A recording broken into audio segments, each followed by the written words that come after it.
Good evening, everyone. Thank you so much for joining us on this Tuesday, October 29th. Thank you also for waiting until we let you in. And welcome to the final Water Resilience Community Meeting. All of the previous meetings were in person, and this meeting is the only meeting that's going to be online and on Zoom, done in collaboration with the Barbados Association of Retired Persons. My name is Dale Ford, and I'm your moderator. And before we get into the meat of the matter, I would like to invite the president of the Barbados Association of Retired Persons, Ms. Marilyn Rice-Bowen, to give us some opening remarks. Good evening, Marilyn. Good evening, and thank you, Dale. Members of the BARP board, our guests this evening, our guest presenters, Gregory Thompson and Felicia Cox, and members of staff of BARP, and of course, BARP members and friends of BARP. BARP is pleased to partner with the Barbados Water Authority, the Caribbean Community Climate Change Center, and the Global Climate Fund to host this meeting on water and energy conservation. Despite the increased rainfall over the past few months, we know that Barbados remains among the top 15 water-scarce countries in the world. With the constantly changing weather patterns and with less and less notice, we are feeling the impact of climate change. Seniors are among the most vulnerable in our country and therefore should be key players in any campaign to reduce water consumption and to minimize Barbados's carbon footprint.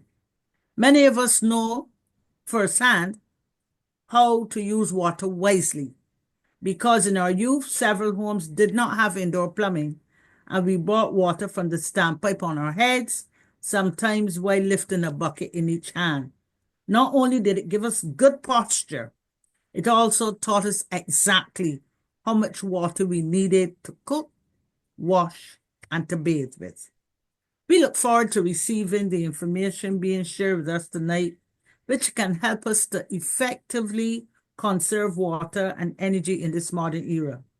And in tandem with the BWA, help them to keep water in our taps, because that's very important, because it's a precious commodity vital to our very existence. Ladies and gentlemen, we do look forward to a spirited discussion, and of course, we are hoping to walk away with some information which would help us to conserve water in a more effective way. So, ladies and gentlemen, I welcome you on behalf of BARP to this evening's session. Thank you so much, Marilyn, the president of Barbados Association of Retired Persons who have partnered on this project. Just some housekeeping matters.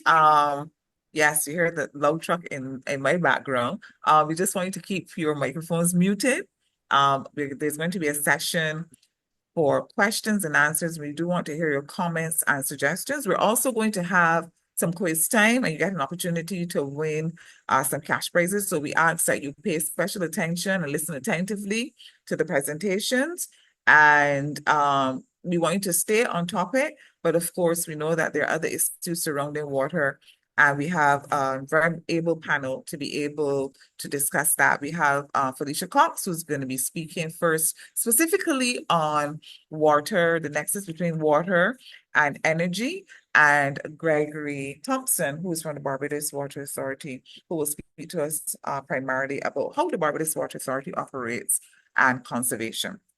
So I'm going to tell you a little bit about the project.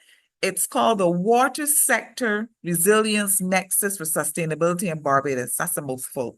The WSRNS Barbados Project, or OPA for short. The Barbados Water Authority, through the Caribbean Community Climate Change Center, which we call 5Cs, was approved for a grant from the Green Climate Fund for the proposal titled Water Sector Resilience Nexus for Sustainability in Barbados. The idea is to transform Barbados' society into one that is more aware of the water cycle and climate change impacts threatening the island's drinking water supply, create resilience to severe weather impacts, reduce greenhouse gas emissions, reduce consumption, and promote appropriate uses of diverse water sources and legislation to support climate-smart development and water sector resilience. The 5Cs is committed to supporting the government of Barbados and the water establishments in the continuous efforts to effectively manage and coordinate water resources and conservation by raising public awareness of the importance of public water and energy conservation and demonstrating how this project assists with increasing resilience in these sectors. The outreach and awareness campaign will be aimed at spreading the key messages and promoting behavior change regarding the importance of the water energy nexus, including the role of natural gas microturbines, the link between gender and energy, and enhanced knowledge on the installation and maintenance of the personal tank program and rainwater harvesting systems. And that's being done through these community workshops. Our first presentation is from Felicia Cox, and she's a professional engineer registered in Barbados. She's the Chief Executive Officer at Adaptive Intelligence Solutions, Inc. She holds a Bachelor of Science degree in Electrical Sciences and Engineering and a Master of Engineering degree in Electrical Engineering and Computer Science, both from the Massachusetts Institute of Technology. She's currently pursuing a Doctorate of Philosophy in Environmental Studies at the University of the West Indies, Cave Hill, and she has a focus on renewable energy and machine learning. Felicia is also trained in the design and installation of electrical and photovoltaic power systems, and she holds the prestigious Certified Energy Manager designation from the Association of Energy Engineers. Good evening, Felicia. Hi, good evening, everyone. I'm very happy to be here to share with you. I'm going to, I think, share a short presentation and we'll discuss as I go through. So I'll turn my video off at this time.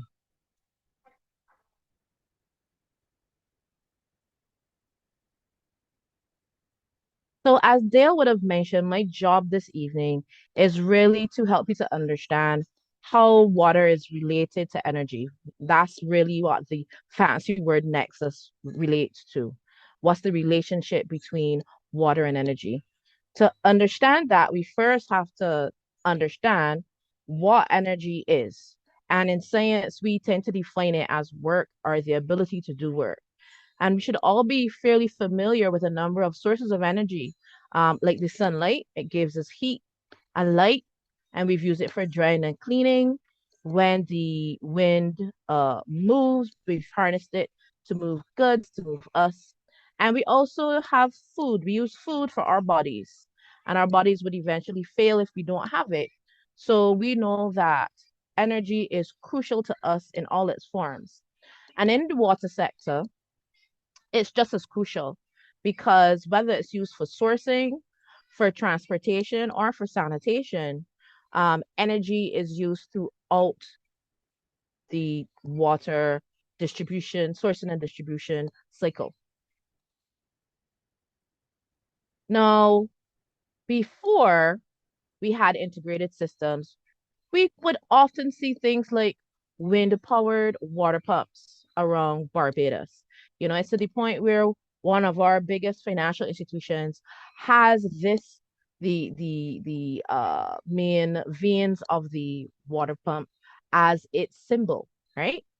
And this was really, really common and visible. You knew what it was for. You can't really hide a windmill, right? And this is true of all parts of the process that we had for obtaining potable water. When it came to transportation, it was even more obvious to us what was happening because we were the transportation. We were moving the water, whether on our heads or in our hands. It was quite common to see people going from the standpipe to their homes with buckets with water, right? And then, even when it came to sanitation, we were a part of that process as well. We would boil our water to make sure that it was safe enough to drink. So we had a really strong relationship with water and understanding the relationship between water and energy because we were a part of that process. Okay. So no matter what, we had our fingers well embedded into the water energy relationship. Okay. This, at this point in time, though, that's no longer true for the vast majority of us. The picture is very different. And that's because we've taken all of those aspects that used to involve us or that were very obvious to us, and they're now kind of hidden away at the heart of the water system in Barbados, which is the pumping station. Okay. So the pumping station, all aspects happen here. We have the sourcing happening here because you have deep well pumps that bring water from the aquifers underground up to the surface.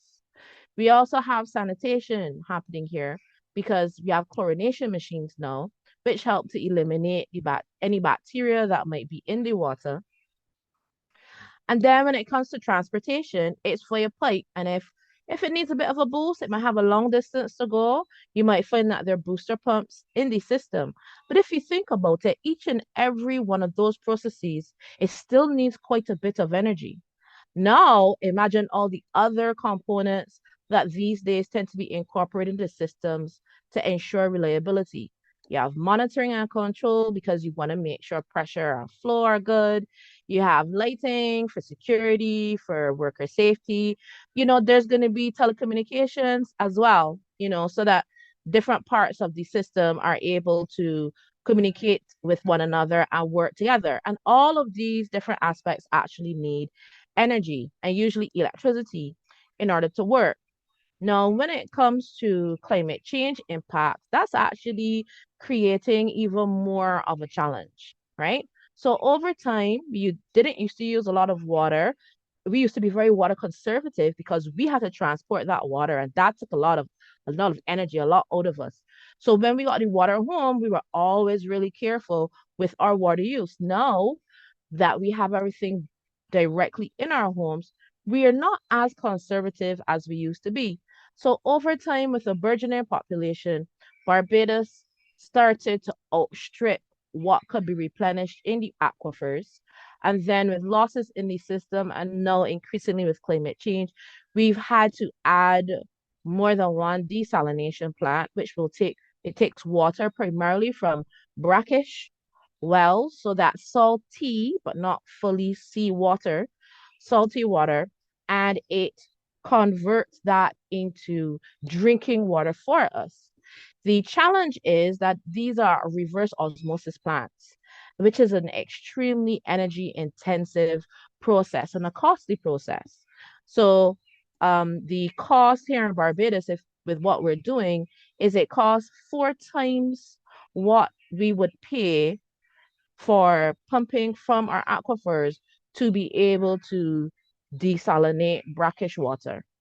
And if we were taking it directly for the sea, it will likely cost up to 10 times the price to source this water.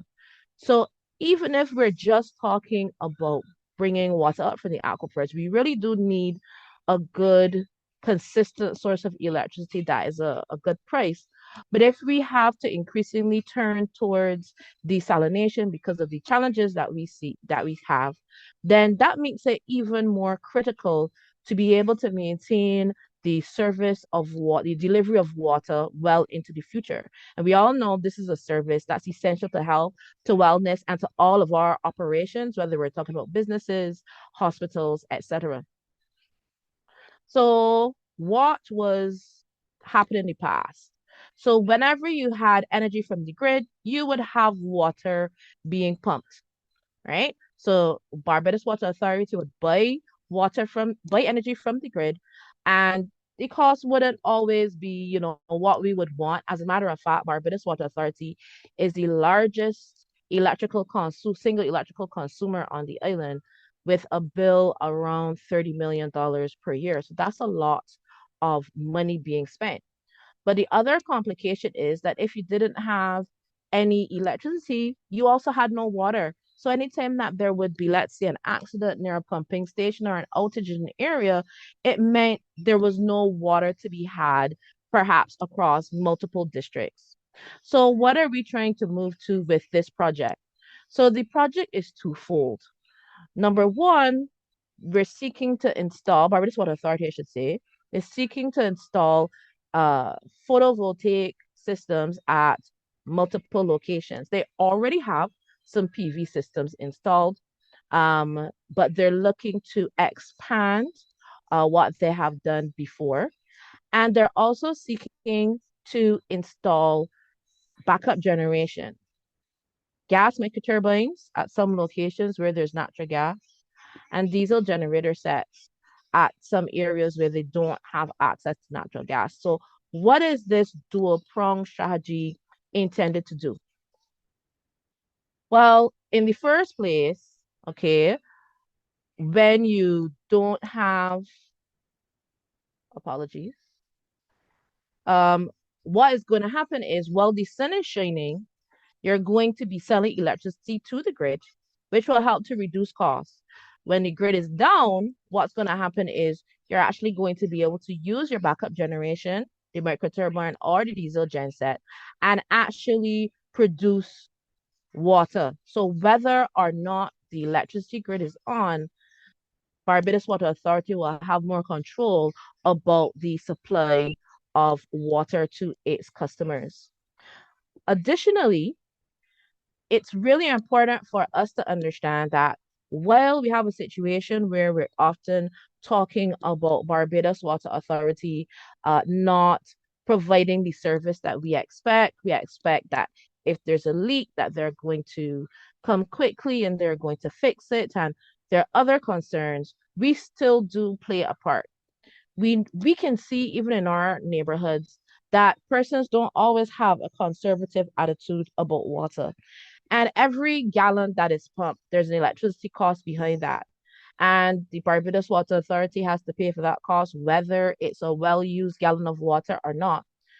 And when we look at the energy profile of the country, we also don't want to be what people might term energy hogs. We want to also be conservative with energy because that actually has impacts on the climate as well. We might not be the biggest polluters, but because of the way that we currently generate, we are polluters per capita beyond what other people might be.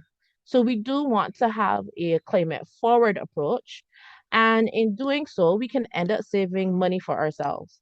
So also as a part of this project, rainwater tanks have been distributed, and the Barbados Water Authority is encouraging persons to not just install, but to use rainwater tanks for non-potable purposes. And whereas we can easily think of the things outside the home, whether it is watering your garden or washing your car or washing down around the house, one of the main place inside the house you might be able to use rainwater is actually in toilet flushing. So if it is that you actually have access to your plumbing system, maybe the house is elevated and you can see your pipes underneath, or you're building a new home, or you know someone who's building a new home, perhaps consideration could be made towards actually using rainwater instead.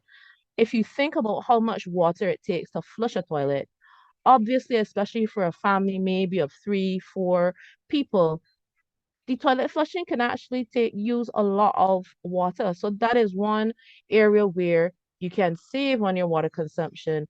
And also Barbados Water Authority can save even on their energy and hopefully be able to help save the aquifers, because whether we like it or not, our water use has implications for our environment. And one of the reasons why we have brackish wells in the first place, so we're able to take salty water out of the ground, is because we have overdrawn on some of the wells that we had before. And I'm sure that Mr. Thompson is going to speak about that when he comes to the microphone. But the situation really is that we have to start saving ourselves from ourselves. So that means that we need to be more cautious and more careful about our consumption, because we're putting ourselves in a situation where we're drawing down too heavily on the resources that we do have. We need to change course and find another path. Um, in terms of how to actually make this connection, it is possible. Ideally, what we're going to have to do as a country is to implement some standards so that we don't have people accidentally drinking from the rainwater part of the system. And usually, for that kind of activity, we color code pipes. So, ideally, it would be purple pipes that would have to be used for the rainwater part of the distribution. And we would have something called a non-return valve where we connect our potable to our rainwater. And the reason is that we have to be able to flush your toilets, let's face it. Everywhere in Barbados is not blessed with an abundance of rainwater all year round. And so what that means is that there's always a chance in some locations for the tanks to run dry. And you still need to be able to flush your toilet. So you still have to maintain a potable supply to the toilets. But the non-return valve will prevent rainwater from entering the potable system and causing any problems.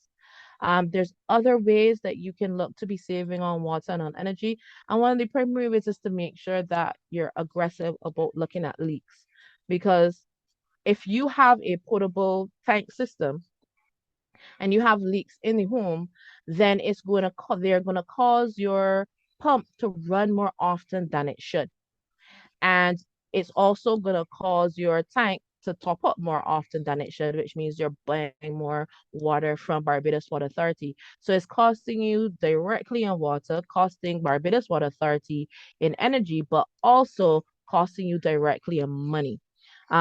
So one of the ways in which we have to acknowledge that maybe some of these leaks may happen more often is that we have to maintain a certain pressure in the system. Sometimes that pressure might be a little bit too high for individual faucets. What we should be looking increasingly to do is to install what are called pressure reducing valves at our main, so out by our meter, and then we can go ahead and we can set the pressure for ourselves internal to the house so that we can kind of make sure that we don't get too much pressure to any of our faucets or to our shower heads, etc. And if you're concerned, well, you talking about pressure, but I ain't getting good pressure even right now at my shower head.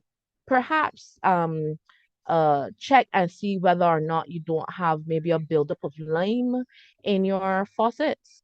I personally, what I like to do, this is just as a tip, is if I realize I'm not getting good water pressure at my shower head, but I realize I'm getting a good water pressure maybe at some outside taps, I like to get a bag of vinegar, just regular, white vinegar, and I tie it onto the shower head so that all of the little outlet holes are actually immersed.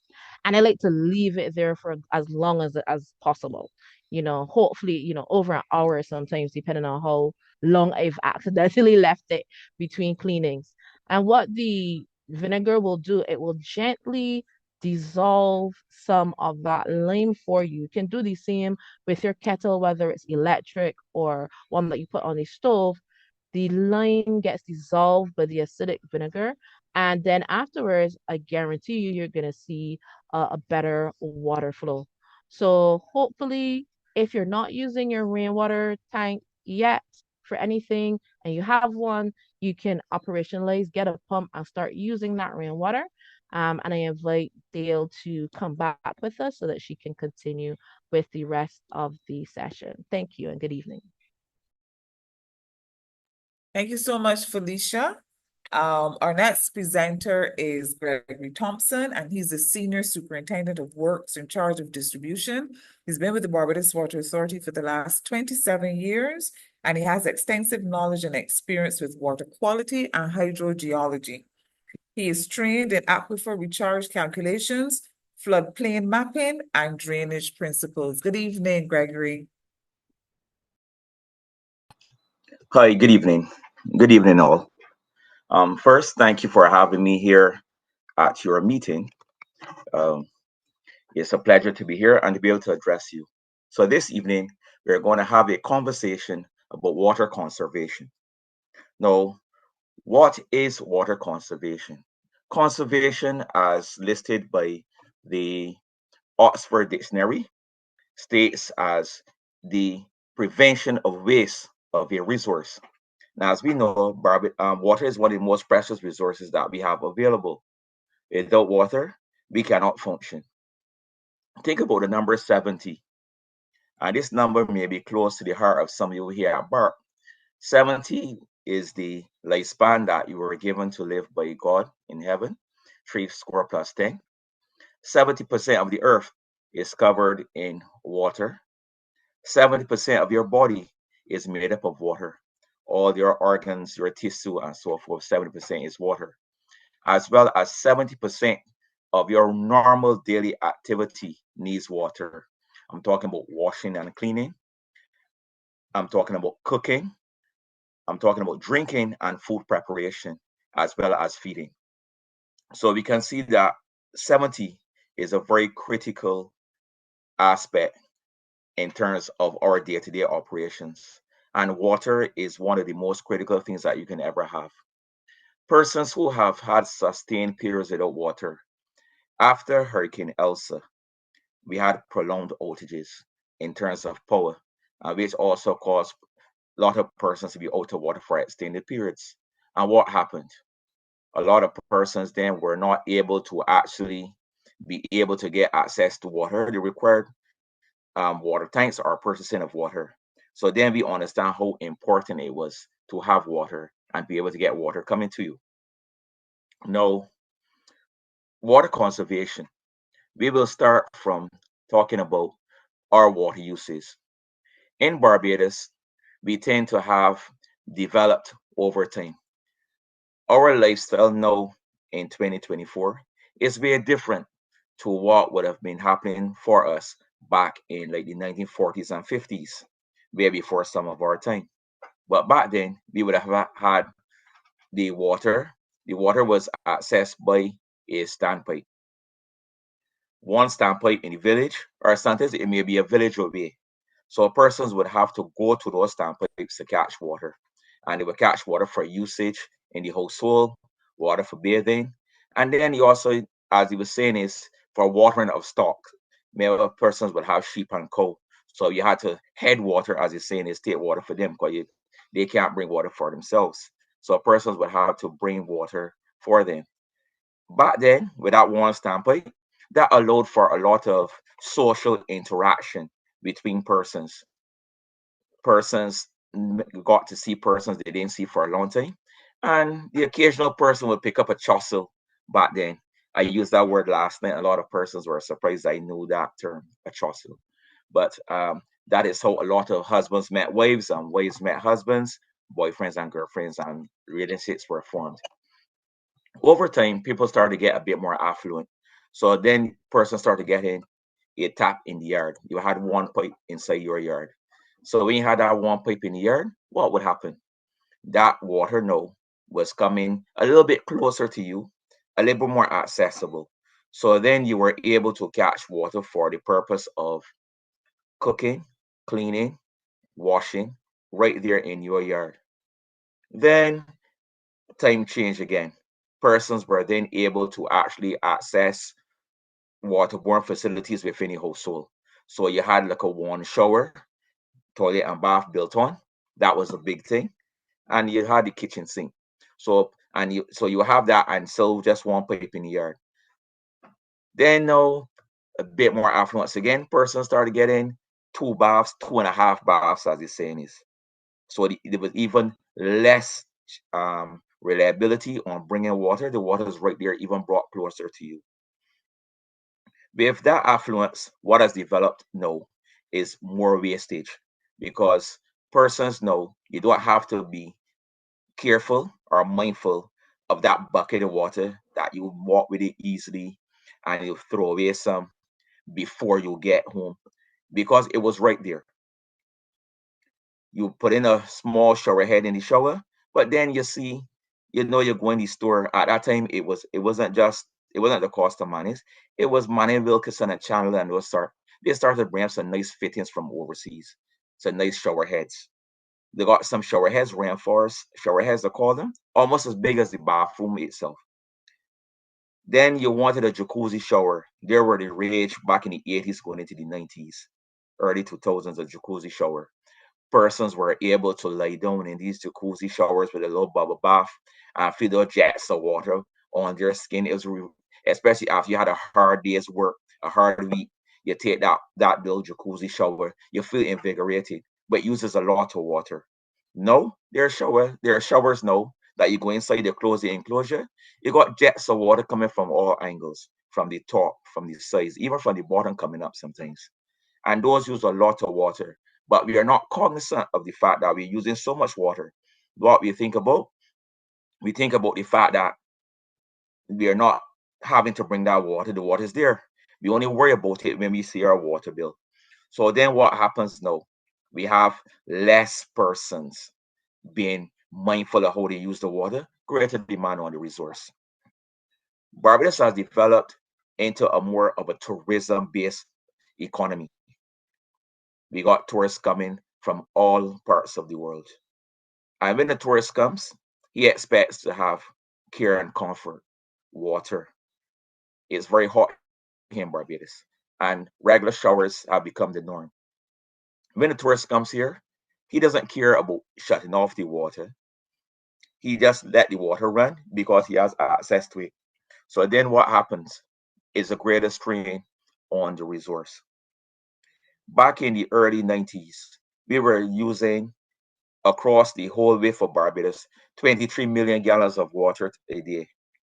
As we speak, our daily water usage now is 37 million gallons of water. So you can see that that increase 14 million gallons of water a day is a heavy increase. But yet we have a declining and an aging population.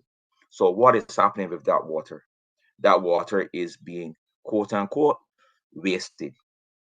The reason for it, persons are not careful of how they use it, they just let the water run. One time a car was a luxury. No, it's basically a necessity. And people spend a lot of money cleaning their, a lot of time cleaning their cars. So they tend to wash cars with hoses as much as we say don't do it. The focus on cleaning and stuff in the yard should be taken away from our potable water. Potable water is the water that we use to consume for cooking and food preparation. Non-potable water here in Barbados is really rainwater, and that rainwater can be utilized for the purpose of cleaning and washing on the outside. Back in the early, the late 1990s, town and council planning implemented a rule. If you built the house over 1,500 square feet, you had to install a rainwater tank. A lot of persons install those rainwater tanks for the purpose of getting the certificate of compliance, but they never use that water. So a lot of households are sitting on thousands of gallons of rainwater. Some of them are mosquito breeding, and some of them are just water just there. And when the rain falls, it just overflows and just runs out. When that happens, that water that you have in there, that water can be utilized for watering the garden, for washing down your yard, for cleaning the car, for topping up fish ponds and the like. It can be also utilized for watering animals. So we can do use that water and reduce the use on the potable water side. Also, know that we have realized that water is so important. The one time a water closet used to use almost 2 gallons of water per flush. Now, we've gotten a little bit more conservative with the water usage in the water toilets. Some of them use just over a gallon, but we utilize those gallons of water. If you blow your nose, you flush it. You kill a cockroach, you flush it. One lady admitted that if her husband killed a lizard in the house, she had to see it flush in the toilet to be happy. So that is a gallon or two going down the drain every time you flush the toilet. If we set up our household systems so we can utilize a rainwater service to flush the water toilets, imagine how much potable water we will be saving, how much less water will be passing through our meter. We also have to be conscious of the fact that we can have leaks in our household. Those with the new smart meters, if you look at the top left hand corner in the meters and you see a plus sign when all your taps are off, it means you have a leak, which means that that water is going somewhere. And all depending on the size of the leak, you can decide that how much water you're going to actually be spending. One of the major culprits for wasting water in the household is also the water toilets. We live in a society where we have very hard water coming to you through our taps. Our water is classified as hard because of the high calcium carbonate content because we live in a limestone island. When that limestone builds up in your top tank, some of that limestone can actually settle underneath the seals in your toilet bowl. So at night, when the pressure comes on, your toilet bowl is just cycling water out to the well all the time. If you think that your water toilet is actually wasting that water, you can put a few drops of food dye in your top tank. And if you see it showing up in the bowl, that means that that is leaking. One way that you can help solve that problem is that you can put some vinegar into the top tank and leave it. It will dissolve the calcium carbonate and it will also help clean the seal and maintain that breach so that there's no water going out to waste. You can also inspect your PVC fittings. PVC has made everyone a plumber basically. No one now has to go there with galvanized pipe and thread it and all that sort. It's just cut and stick right now. So PVC tends to fail under direct sunlight. It gets brittle and it can crack. And what you might see as a little spray can develop into a major leak. So you have to be careful and make sure that you do careful checks around the household. We at Barbados Water Authority also have our part to play in terms of leak detection. Often persons report leaks on water services and they think that water authority is not responding to them. It's just that sometimes your leak may not be as serious as another leak somewhere. It's not that your leak is not important. It's just that the time to respond to your leak may seem extraordinary for you. It's just that we are doing our part. We prioritize and respond as necessary. You might have a burst main in your district. In your district, you may have a small size main, a 3-inch or 4-inch main, serving, let's say, 6 or 7 houses. It may have a leak on it and there's water running. But over in the other side of the parish, we may have a 12-inch or a 14-inch main burst that's thrown away millions of gallons of water, way more than what is thrown away from your main, and also is affecting even a greater size of population. So even though it may appear as if it's a lot of water wasting, it may be easier to let that leak continue to run while you are still getting water and sort out the massive leak before we go to sort out the small leak, which will impact you and your neighbors. What can happen is we may shut off, but if we shut off, who says that we may be able to send a water tanker to you? It's better that you have water with that little bit wasting than have no water at all. So those are some of the things that people tend to query and wonder why we are not responding to the leaks. And unlike flow and lighting power, who can go on your computer system and see if your household is not getting water? What tends to happen is we have to rely on you, the public. We need you to call to report the leaks. You might see a leak and say, oh, somebody didn't report already. But chances are that other person might be saying the same thing. So we advise persons and we implore persons, make that call. Tell us if you see something leaking. It causes energy to get that water to you, and it costs energy for that water to also go to waste. So we have to be careful that we do not waste the precious resource. As I say, it's conservation. It's stopping that resource from going to waste, prevention of that. And everyone has their part to play within the whole scheme of things. It is warmer now. We're going through climate change. Even the showers that we see now are different. Back in the 50s and 60s, 70s, we saw what used to call night rain, a gentle shower of rain that would fall all night long, but yet still no flooding because that shower was just enough that water could percolate and go down to the aquifer. The aquifers are underground water reservoir, which we pump from. Now we see sudden increased rainfall. We can see 2 or 3 inches of rainfall fall in 1 hour. That is too much water on the ground to allow for fast percolation. So a lot of it runs off to waste. It actually flows out the roadways, acting as natural rivers, and it goes out to sea.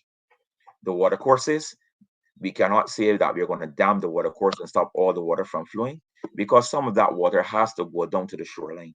That keeps the denser seawater out. Failure to do that, it will allow for what is called saltwater intrusion. This is where a lot of the seawater encroaches on the ground inland and comes close to our well when we are pumping. Then that sends up high salinities. Persons that live along the west coast can understand exactly what I'm saying, because you all will see increased salinities. You can taste the salt. Persons that live outside of the parishes that come to visit you, when they taste your water, they taste the salt immediately. So saltwater intrusion is one of the things that can occur from from these actual climate change. So why would we have to exploit the resource? Because the demand. Persons want water.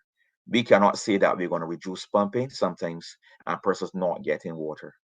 We have to be careful. It's a very thin balance that we have to operate with, right?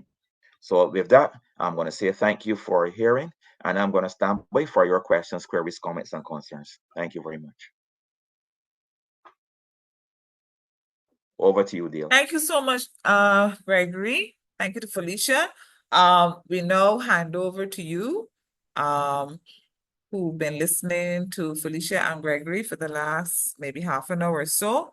And feel free to ask a question if there's something you're not clear about, you want clarification, you want to make a suggestion, whether it's about water or water conservation or energy conservation. You can just use the raise hand icon, or you can put your question in the chat. Yes, Priscilla Miller, good evening, ma'am. Go right ahead with your question or comment. You can unmute.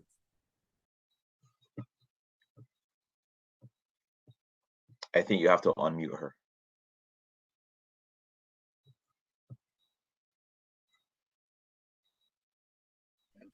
Okay, yes. Question. The desalination plant is along the coast. The question I want to ask is, if there's a tsunami in Barbados and the plant is destroyed, are the persons connected to the desalination plant connected to the other words of war? Would they be able to get water? Okay, that's a very good question, man. Now, the desalination plant facility is located, yes, on the shoreline, very close to the shoreline there on Spring Garden. Now, the desalination plant pumps water up to St. Stephen's, which pumps water up to the Loch Hill and the Cave Hill tanks. Water also comes down from the bell and mixes with that water. So no one in Barbados gets just desal water. They get a mixture. So if there's a shortfall coming from the desal plant, let's say, heaven forbid, something like that does occur, that there's a tsunami or something that destroys the plant or causes the plant to go offline, we can increase the production from the bell coming down so that that can help make up the shortfall. I hope that answers your question, Ms. Miller. Any other comments, questions? You can raise your hand. Or you can put your questions in the chat. You don't have to wait to raise your hand if you're not comfortable coming on screen.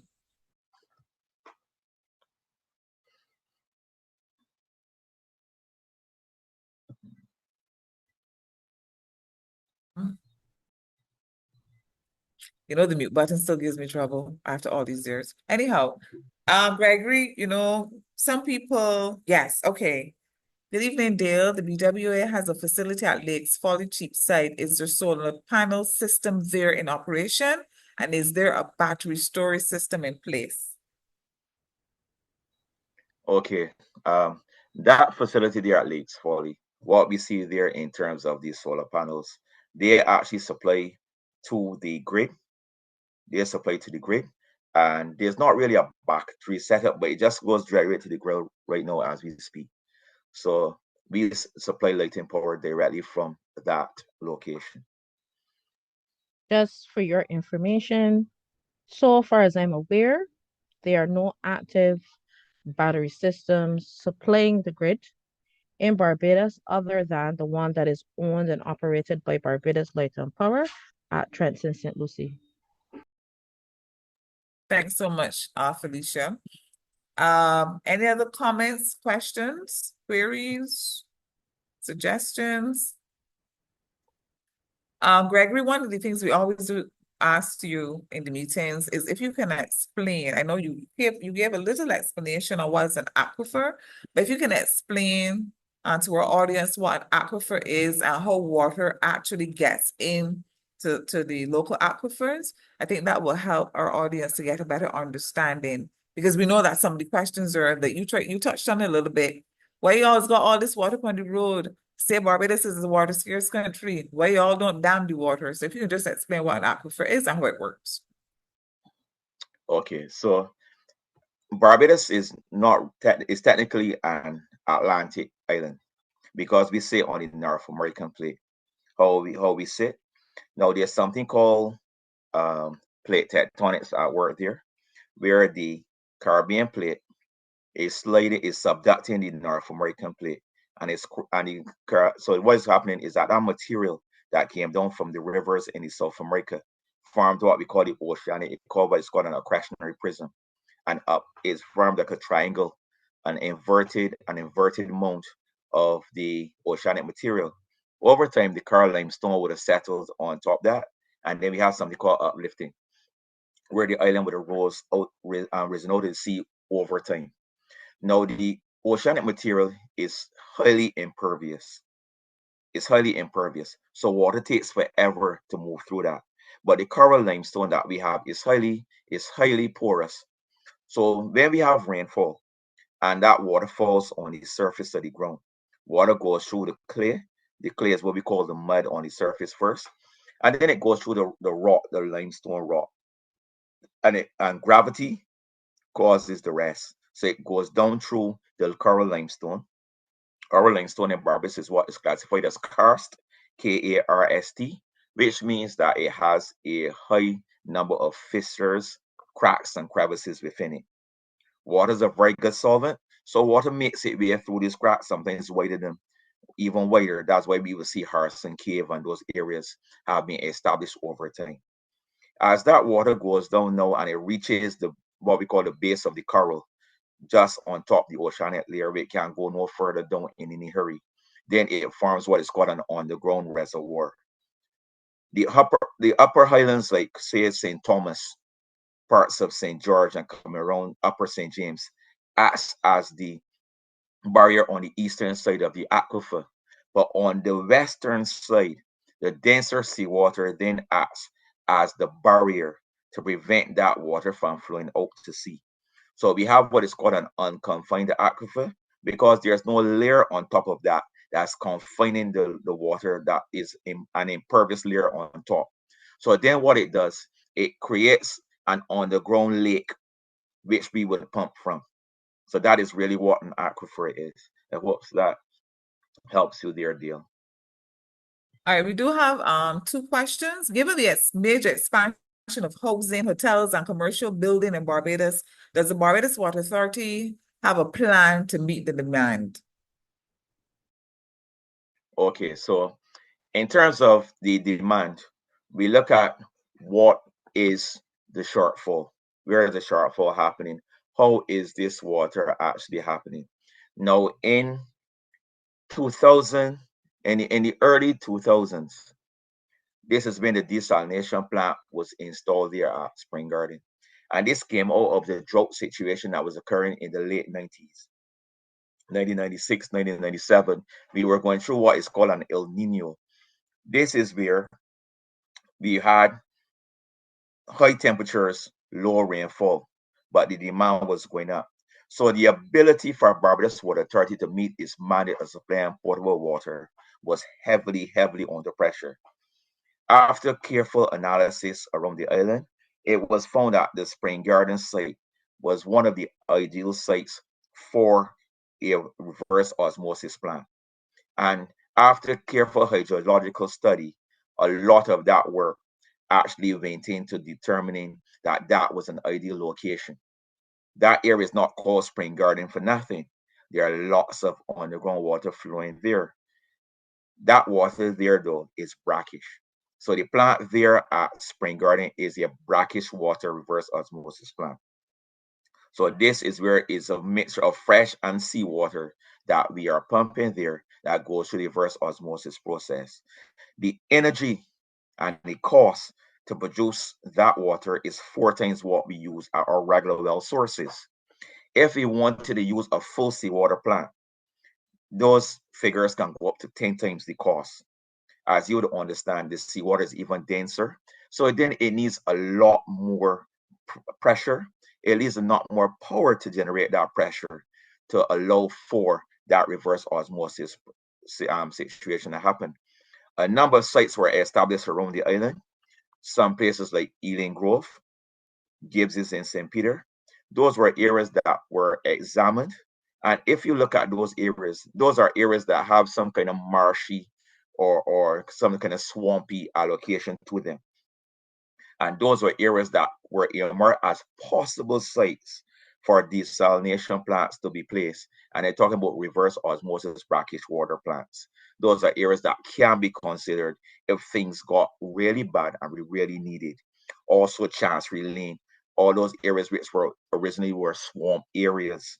Those are areas that can be considered for reverse osmosis plants. So those are the things that we're looking at.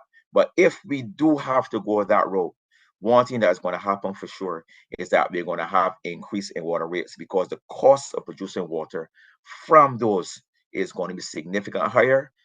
And to be honest with you, Barbados Water Authority and the government cannot subsidize that amount of cost as it stands right now. Gregory, what's the amount you had told us in water consumption before? Well, you said 23 million gallons is up to now over 30 million gallons a day? Yes. Back in the 1990s, 1996, 1997, there was a project called the Water Resources Management Water Loss Study that looked at water uses across the entire island, that looked at production from our production wells. And we were actually abstracting 23 million gallons of water per day. The Bell, one of the most critical infrastructures, can give us between 9 and 10 million gallons of water alone. We can get between 6 and 7 million gallons of water from Hampton. And those supply the heavily built up, the industrial and the heavy residential areas. Now, we are actually having to produce up to 37 million gallons of water a day because of the demand. The tourism sector and agriculture are the major water usage sectors in Barbados as we speak. Two questions here. I think you touched on it.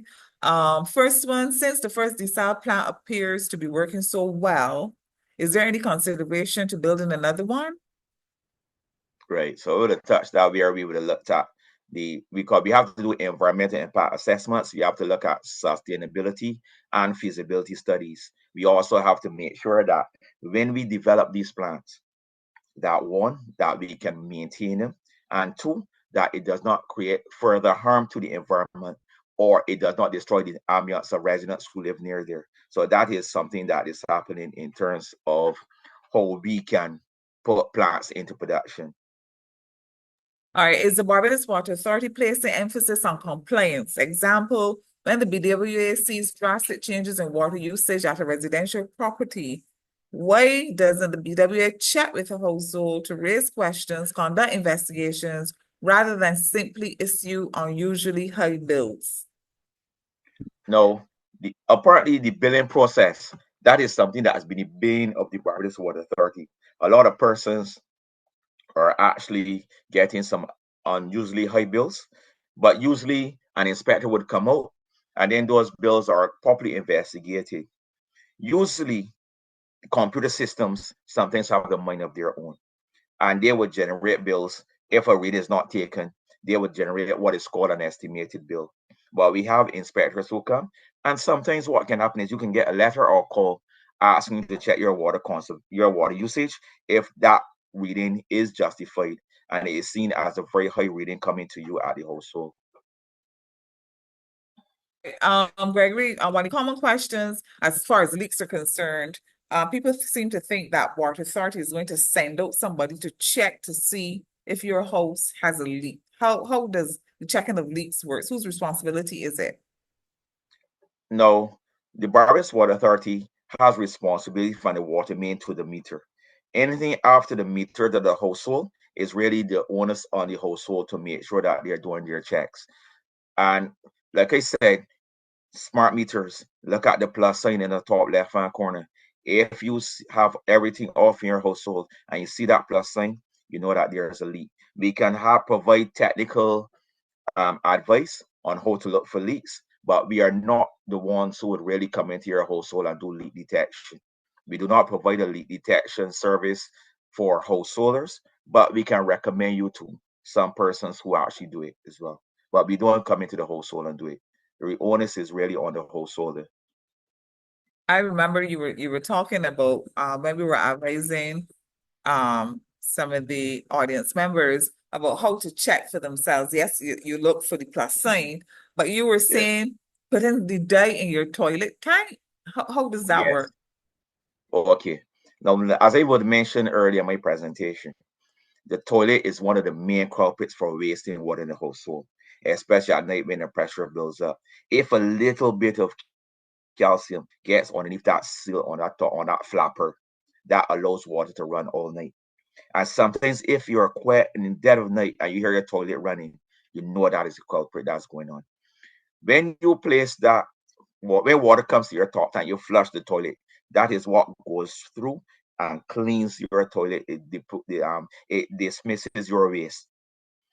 If water is coming down and you place a little bit of food dye, if you don't have food dye, you can put a little bit of Kool-Aid and you place that in your top tank and you see that coming up in your toilet bowl, you know that water there is running.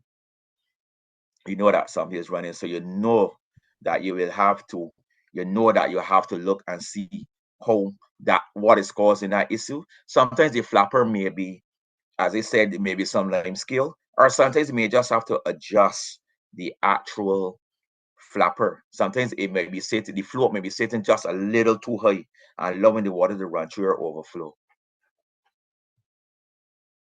There is a question about the availability of tanks.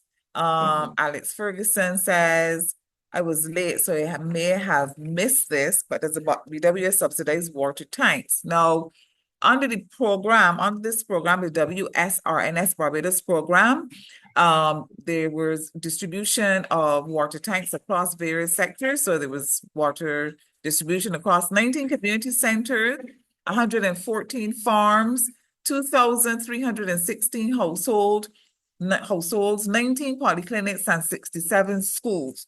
So, Gregory, if you can just tell our audience how they can access tanks, whether they're the potable water tanks or the non-potable water tanks. Okay. So under the 5Cs project, the Caribbean Community Center for Climate Change, they would have hired an independent consultant along with the Barbados Water Authority that would have identified what we classified as vulnerable households, where persons living in areas that were experiencing significant water outage or water quality challenges.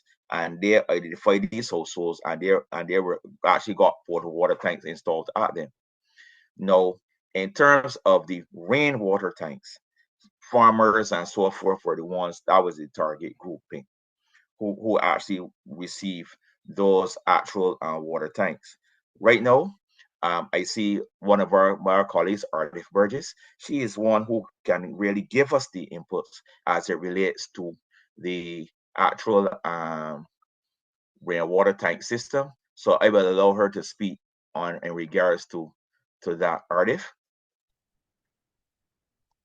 Good night, everyone. As Gregory said, my name is Ardif Burgess. I am the marketing consultant attached to the PM's office, Project Manager's office for the Barbados Water Authority. We are currently in the process of organizing that tank systems, both for potable and non-potable, or both um, will be the choice of householders. And we are currently working to put in place the facility that they can access financing with various financial institutions in Barbados. As soon as that process is finalized, we will be happy to share everything with you. And we're currently working to facilitate this one. This particular component of the project right now is really focused, as Gregory said, on those who would be considered vulnerable and they're not able to do a lot on their own. So we start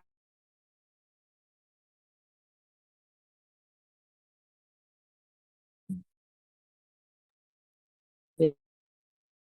I think you Thank dropped you. there a bit, Ardif. I think you dropped there a bit, but I know that, as you said, the process is being done. At one point in time, the tanks were able to pay for your tank, your water bill.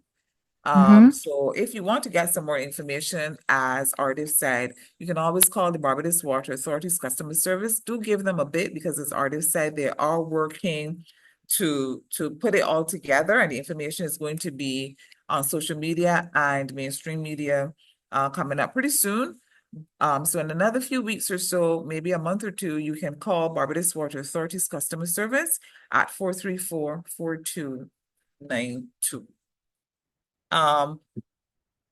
Ardif, I see a hand up from the project manager's office. Is that you or is that somebody else from the office? To say good evening to the person. Good evening from the PMO. I'm not sure. I don't think it's me.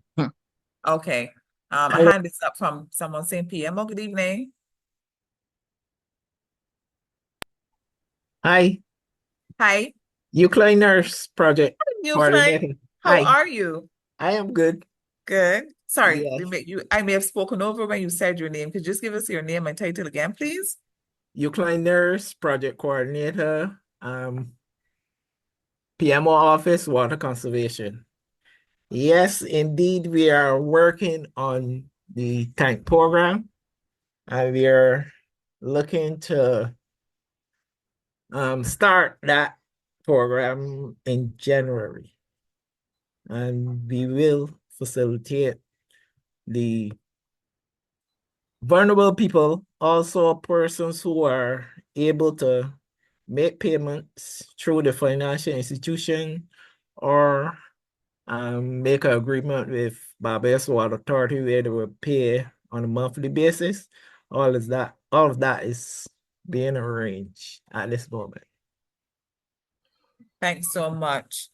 All right, Gregory, I'm going to come back to you with a question, and I want to go to Felicia as well because I want Felicia to leave us with some tips on how we can start the conservation process where we are. But before we get to that, there's a question.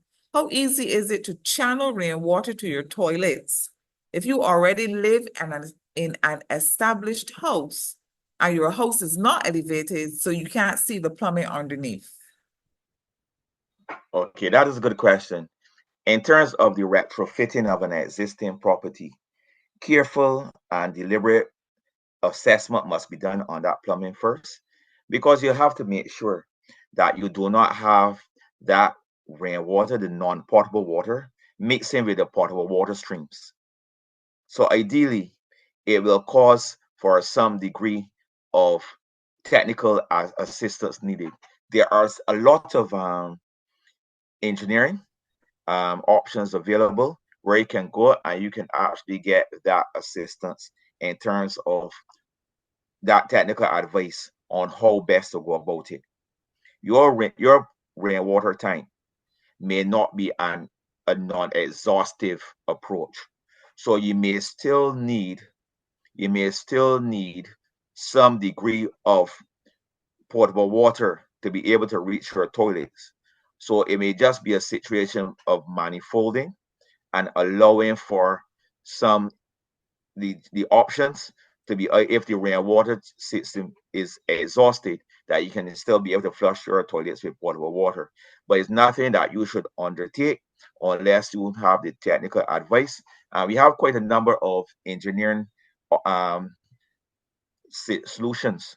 We have a lot of brilliant young engineers who you can reach out to for that assistance in terms of getting that water, the potable water and the non-potable streams separated and coming to your household. All right, Gregory, one of the questions, has the water table in the 6 Men's Port Ferdinand area been compromised, or has any other area on the West Coast been compromised? Now, what do you mean by compromise? That is the question. Persons would ask that question, compromise. But how do you mean? Compromise by quantity or quality? The area by Port Ferdinand and by Port St. Charles, which have been developed into marinas. Those were originally swampy areas, brackish water swamps at that.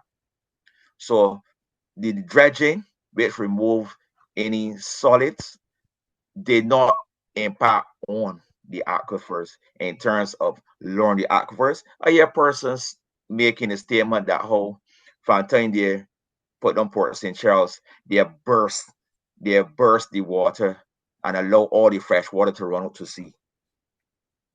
If that was so, then all that area there by Port St. Charles would just be fresh water. It won't be any salt water.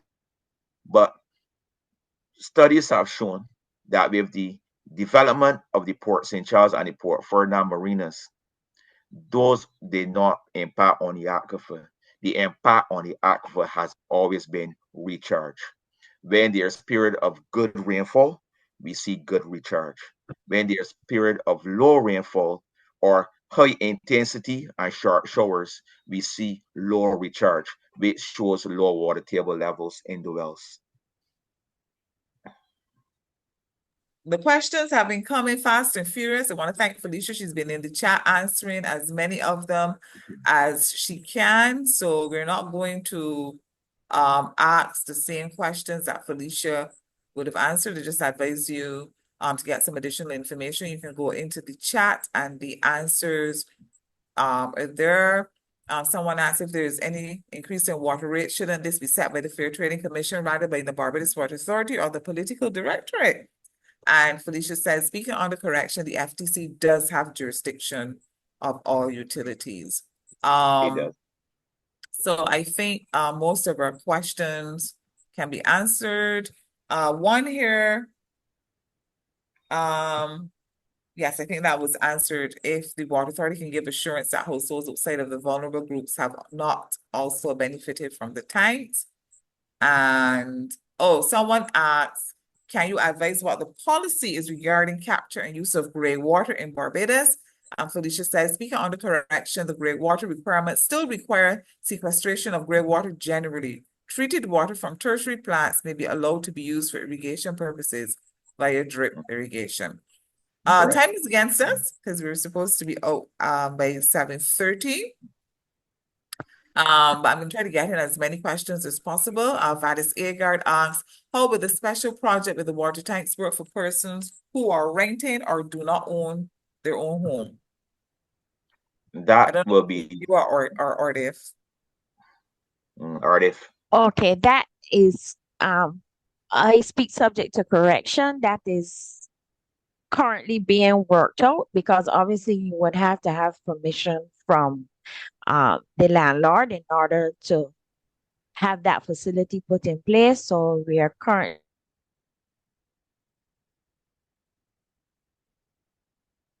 we seem to be losing Ardif a little bit. I think she may be using her phone. The phones have been doing their own thing for these last couple of days. Chester asks, can you determine the level of aquifer recharge from a particular rainfall event? Oh, sorry, Ardif, you're back? You had dropped out there a bit. Seems to be going again. All right, we're gonna come back to you, Ardif. Chester asks, can you determine the level of aquifer recharge for any particular? Let me go back because somebody just spotted the question. Can you determine the level of aquifer recharge from a particular rainfall event? In other words, what percentage of the water is likely to reach the aquifer? No, That is a hydrological question, a hydrogeological question. And the answer to that question is it all has to do with the dynamics of the actual area and that particular rainfall. Now, there's something called storeactivity, which is the ability of this limestone to store water and to transmit water. When that is exceeded, most of the rainwater will not percolate, but it will run off. If that is not exceeded, then it will allow for that water then to pass through the limestone and reach the aquifer. Now that we've been seeing these sharp sudden showers, those are not allowing for good percolation because the soil is already heavily saturated. And if you listen to the flash flood warnings, it always mentions that the areas are already saturated. That is why there is the possibility of flooding. Now, in areas where that has occurred, in terms of the full saturation, we will see little recharge. Also, times have changed. Persons no longer want to have grass and lawn around their houses. Persons now have a preference for concrete and tile around their properties. So when that water falls on that, it just runs down to the roadway. It runs on the road, which acts as a natural conduit, channeling that water down to the sea. Also, it will channel them into the gullies.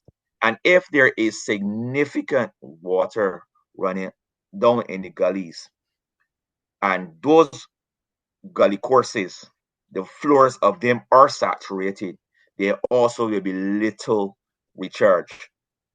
A series of check dams have been placed along the west coast to help slow that water flow for percolation.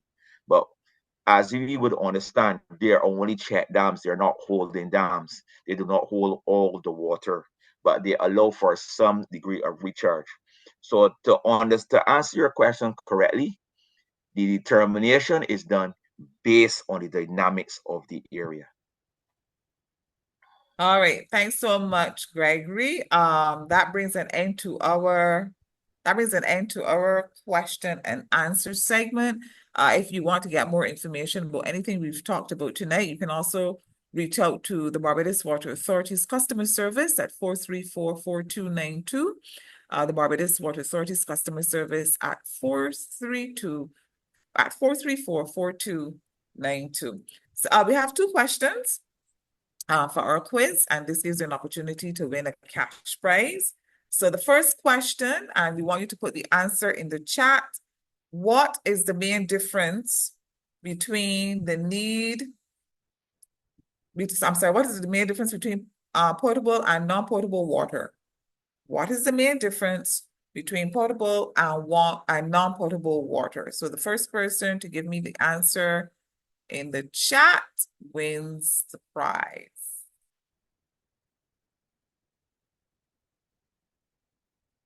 Yes, this is Alex Ferguson. Okay, they're coming in fast and furious, but Alex Ferguson was the first person to respond. Yes, potable water can be drunk. So, Alex, if you can give me your contact information, if you don't want to do it in the chat, you can WhatsApp me at 238-5670. You can WhatsApp me at 238-5670 and give me your personal contact information because you answered very quickly to the first question. The second question, name two of the three. Oh, thank you, Alex. Name two of the three sources of energy identified in the presentation. Two of the three sources of energy identified in the presentation. Oh, okay. We have Shamari's iPad. Okay, Shamari, you can give us your contact information. Just go back up to your answers, but yes, they are correct. Rosalind, you're yes, Priscilla, you're right too. Solar and wind, Rosalind, sun and wind. but Shamari seems to be a little like Alex, very quick on the draw. So our two winners for tonight in a cash prize are Alex Ferguson and Shamari Harrison. Shamari, okay, he will give us his contact information. So, ladies and gentlemen, I want to thank you so much for coming in on this presentation tonight. We've gone all across the island for the last few weeks, 23 presentations, and we've done the length and breadth of the island, trying to educate Barbadians about the importance of water and energy conservation. As our presenters said, it's important now, particularly with climate change. However, before I close right out, Felicia, I want you to give us some tips that you can leave us with that we can start our conservation journey where we are. You want me to talk about water? You want me to talk about energy or all two? I want you to talk about both in the last Okay. maybe 5 or so minutes that we have left. Okay, no problem. So in terms of conserving water, you can, if you're in the market for a new faucet, you can verify with the supplier whether these are water saving faucets. There are different kinds of water saving devices that you can use. If you have a much older home and you have an older toilet, maybe that has a really big tank, really way back in the day, it used to be more even than 2 gallons that were in the toilet. What you can do is you can actually place pet bottles of water in your cistern that will permanently, quote unquote, displace some of the water that would normally go down in a flush. So 1 or 2, let's say half liter pets may be able to help reduce the amount of water per flush that you're using. Additionally, if you're in the market for a washing machine, you can consider a front loading washing machine, which saves both energy and water. The modern front loaders, they actually kind of measure how much water is needed by gradually soaking the clothes and starting the wash cycle only when basically the clothes are saturated. It actually spins the barrel, spins the drum, and only really starts to wash once it's saturated. It does not let you actually set the water level. Now, do know I'm not telling you to run out and go and buy new faucets and buy a new washer. If you're in the market, feel free to consider additional options. Obviously, the same pertains with energy saving devices. For example, if you are in the market for a new refrigerator, you can consider the inverter type refrigerators. If you're in the market for an air conditioner, please don't buy the regular ones. Please spend the extra money to buy an inverter AC. Your electricity bill will definitely thank you. Your pocket will thank you. Um, and also effectively anything that is going to impact your water use, if you have a portable water tank, is also going to impact your electricity use. So anything that you can do, whether it's changing your habits, don't brush your teeth, keep the water on while you brush your teeth, don't keep the water on while you soap your skin. Anything that you can do that's actually going to reduce your water use will also help to reduce your electricity use. So those are all things that you can think about. The most powerful thing that we can do is to consider our own habits and how we use these resources and decide and commit ourselves to making a change.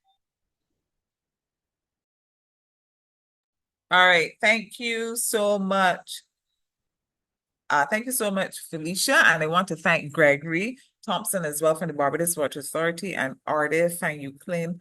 I want to thank the Barbados Association of Retired Persons for linking hands on this project and seeing the importance and value of educating their members on water conservation and energy conservation.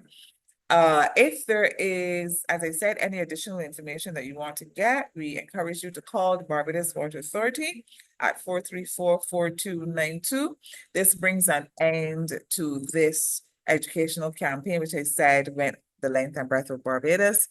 And our last in-person meeting was last night at the St. James Parish Church. And we thank, of course, the diocese for accommodating those meetings that were held at parish churches across the island, and of course the other denominations, Methodist and Seventh-day Adventists as well. A special thanks to the Caribbean Media Corporation, who have spearheaded this project for the Barbados Water Authority, the Caribbean Community 5Cs climate. I should know that by now. Please forgive me. What we call 5Cs is easier to call it 5Cs, and of course the Global Climate Fund, Alex and Shelley, and all the others who have been with us on this journey. So this brings an end now to this campaign, and we thank you so much. We welcome your thoughts and your questions and your comments, and of course your participation. So ladies and gentlemen, we wish you a good night and a happy and safe and productive day tomorrow. My name is Dale Ford. I've been your moderator. Thanks again. Good night.